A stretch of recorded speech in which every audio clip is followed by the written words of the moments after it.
Vivemos em um tempo onde a idolatria não é mais reservada a deuses ou heróis. Hoje, ela veste grife, dança nas redes sociais, tem milhões de seguidores. Políticos vendem promessas vazias em palanques.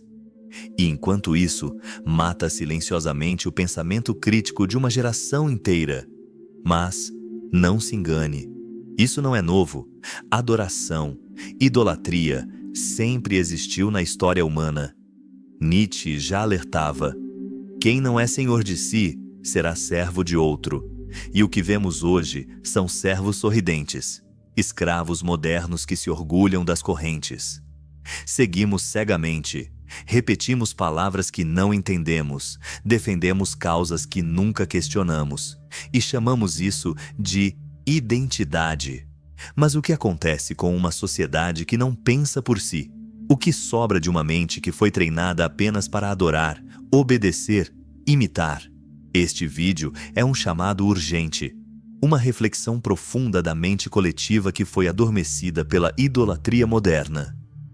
Vamos entender como a adoração cega está matando o pensamento crítico, como a mídia fabrica ídolos descartáveis e, mais importante, como você pode escapar desse ciclo e recuperar sua sabedoria mental. A mente morta. Como a adoração cega destrói o pensamento crítico. Estamos vivendo uma loucura silenciosa, que é claramente visível, mas ela paralisa algo essencial, a capacidade de pensar. Hoje, a mente não é mais estimulada, é entretida, não é mais desafiada, é adestrada. E nesse cenário, o pensamento crítico morre, sem que ninguém perceba. Adoramos vozes prontas, porque elas nos poupam da angústia de refletir. É mais fácil repetir do que questionar, mais confortável seguir do que confrontar. E é por isso que os ídolos modernos não precisam mais liderar com sabedoria. Basta que sejam carismáticos, convincentes e inquestionáveis. Essa é a nova forma de idolatria, uma fé disfarçada de opinião. Você acha que está escolhendo, mas está apenas obedecendo. Você pensa que está pensando, mas está apenas reproduzindo. Como diria Etienne de la Boétie, eles são grandes apenas porque nós estamos ajoelhados. E o que vemos hoje é uma multidão ajoelhada, diante de ídolos que se alimentam do silêncio intelectual de seus seguidores. A mente morta não é aquela que não sabe. É aquela que não quer mais saber. Ela terceiriza a verdade, terceiriza a moral, terceiriza o pensamento. Confunde convicção com sabedoria e fanatismo com identidade. Você já percebeu como alguns discursos hoje se tornaram sagrados? Se você questiona, é atacado. Se duvida, é cancelado. A idolatria moderna exige devoção total. Não há espaço para nuances. É aí que mora o perigo. Quando não há espaço para dúvida, não há espaço para inteligência. Filosoficamente, estamos regredindo. Em vez de um Sócrates que dizia, só sei que nada sei, criamos gurus que dizem, só sei e você me segue. A psicologia explica isso como desligamento cognitivo.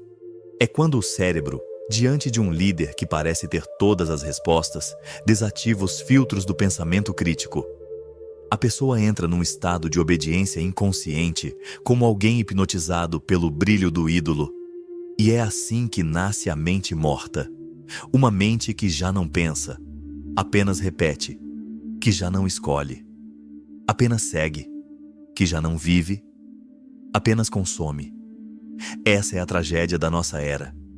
O homem contemporâneo troca sua liberdade intelectual por pertencimento e, em troca de aplausos, entrega a própria consciência. Mas aqui vai o aviso.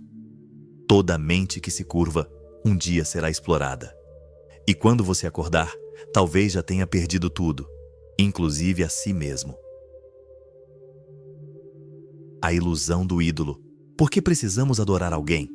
Desde que o ser humano ergueu as primeiras civilizações, ele também ergueu altares, deuses, reis, guerreiros e hoje, padres, pastores, bilionários, gurus motivacionais. A forma muda, mas a essência permanece. Nós temos uma necessidade quase visceral de adorar algo ou alguém. Mas por quê? A resposta está no medo.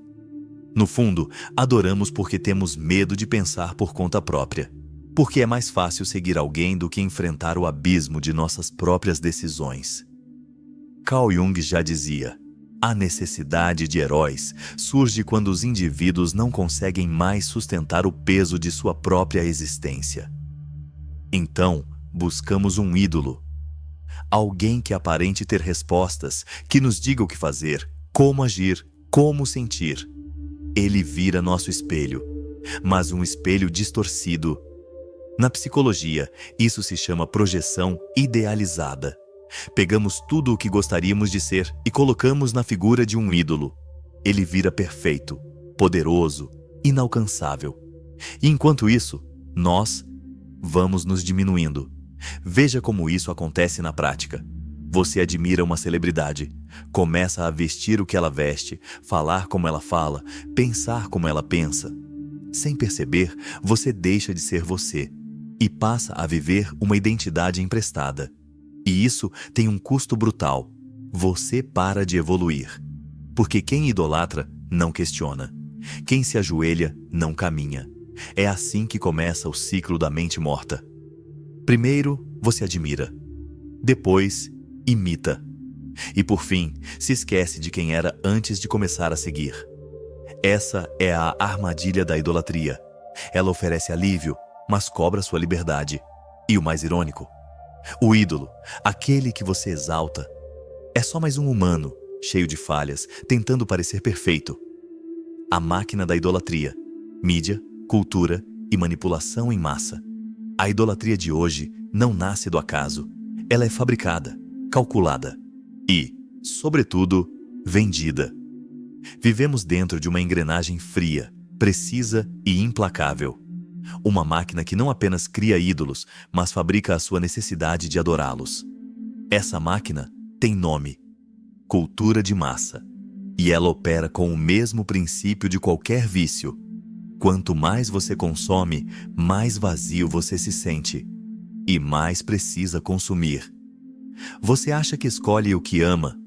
Você acha que decidiu quem seguir, quem admirar, quem aplaudir? A verdade é que sua atenção está sendo programada, direcionada, explorada. Guy Debord, em sua obra A Sociedade do Espetáculo, alertava: tudo o que antes era vivido diretamente tornou-se uma representação. Ou seja, deixamos de viver para assistir. Deixamos de ser para imitar. Tudo virou imagem, aparência, status. E no centro desse espetáculo, os ídolos que a mídia e os algoritmos empurram goela abaixo. Mas por que isso funciona tão bem? Porque somos condicionados desde cedo a obedecer narrativas prontas. Na escola, você aprende a decorar. Na igreja, a acreditar sem questionar. Na mídia, a aceitar o que te mostram como verdade. A idolatria moderna é alimentada por 3 pilares invisíveis: entretenimento, que anestesia; redes sociais, que comparam; publicidade, que manipula.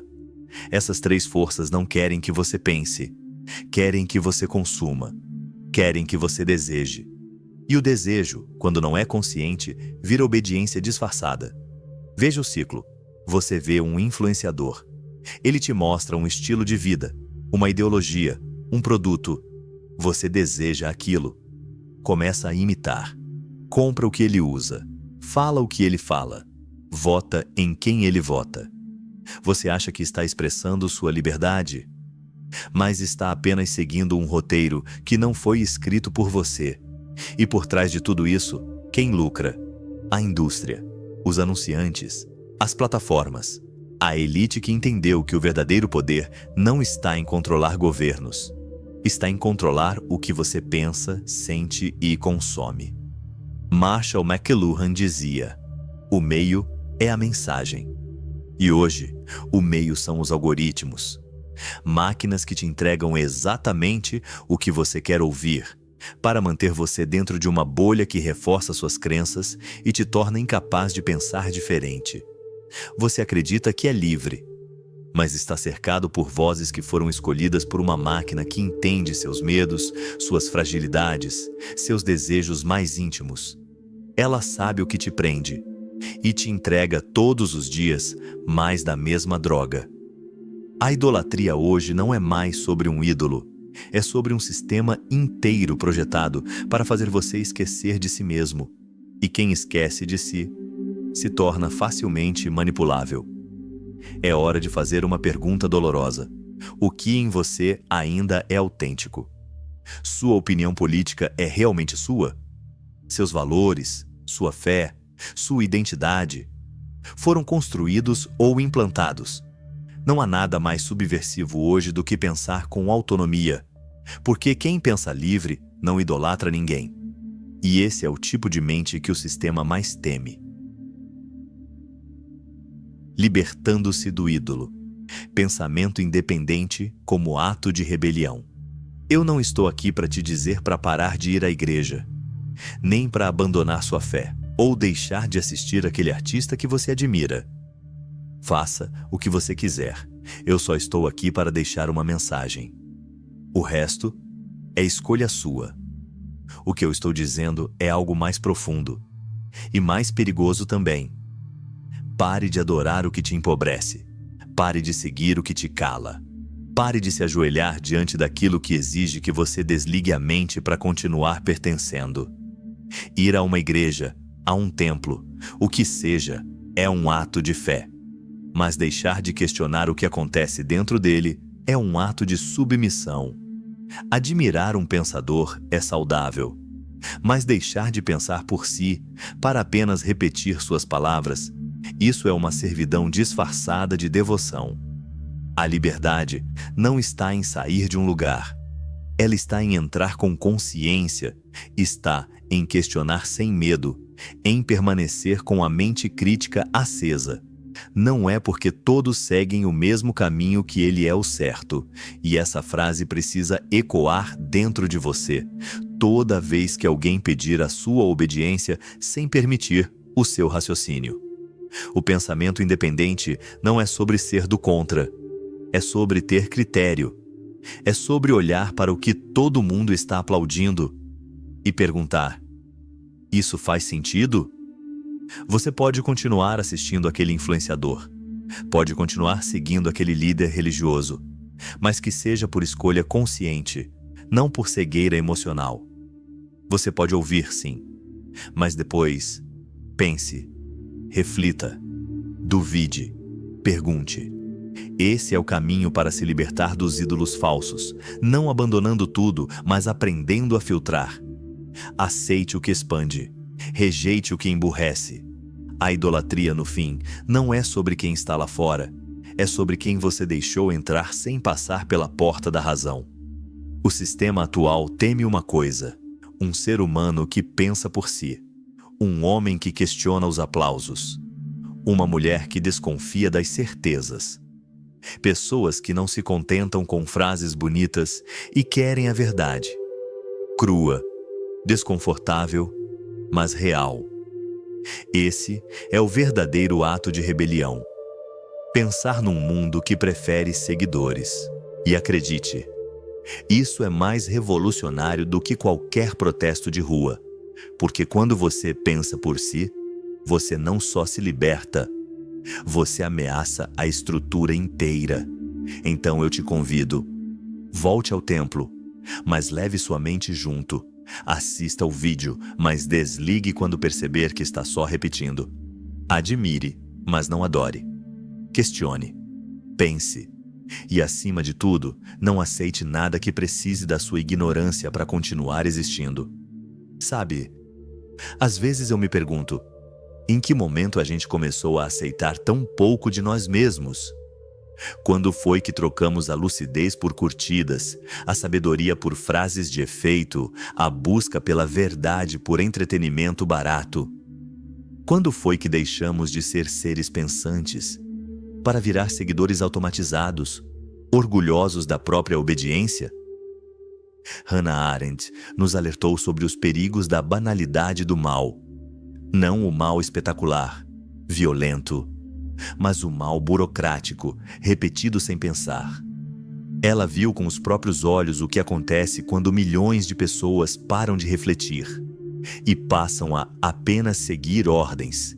E hoje, talvez a tragédia não esteja mais nos campos de guerra.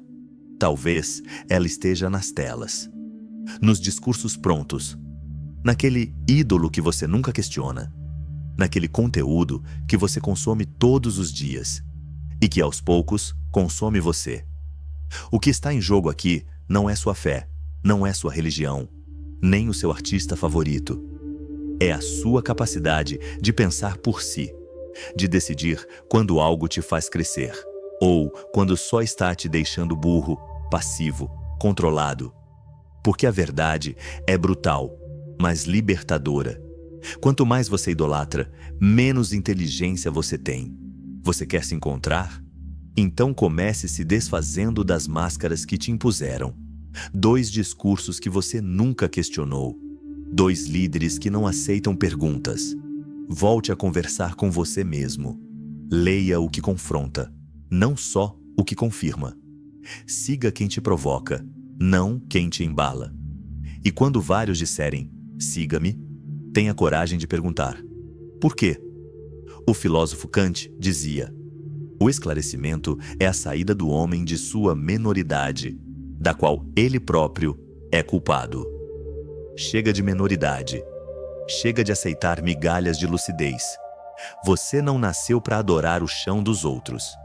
Você nasceu para construir seu próprio caminho com lucidez, coragem e autenticidade. Quando a mente se ajoelha, a liberdade morre e o ídolo vence.